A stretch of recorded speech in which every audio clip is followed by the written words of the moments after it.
আরে সিমরান, আজকে তুমি দেরি করে এসেছো। যাও নিজের জায়গাতে বসো। বন্ধুরা, আমার কিছু টাকার প্রয়োজন, তোমরা কি দিতে পারবা? হ্যাঁ, এ নাও। এ সিমরান, বাচ্চাদের থেকে টাকা কেন নিচ্ছে? আরে আজকেও দেরি, চলো যাও। তোমরা পিকনিকের টাকা নিয়ে এসেছো? হ্যাঁ স্যার। না না, আমি টাকা এখানে খরচ করতে পারবো না স্যার, আমি যেতে পারবো না কারণ আমার বাবা আমাকে টাকা দেয়নি। হ্যালো স্যার, কালকে সিমরান 2000 টাকা নিয়ে গেছে, আপনি বলেছিলেন নাকি?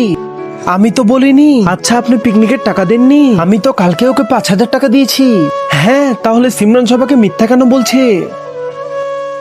সিমরান, আমি জানতে পেরেছি তুমি এত টাকা কি করছো, আর তোমার যদি আরো টাকা লাগে তাহলে আমাকে বলো। মানে বিটা ওই দিন। তার আগে তুমিও যদি চাও তোমার মা 100 বছর বেঁচে থাকুক, তাহলে এই ভিডিওটিতে একটি লাইক দিয়ে চ্যানেলটি সাবস্ক্রাইব করে দাও। আর হ্যাঁ, লাইক সাবস্ক্রাইব তারাই করবে যারা মাকে মন থেকে ভালোবাসে।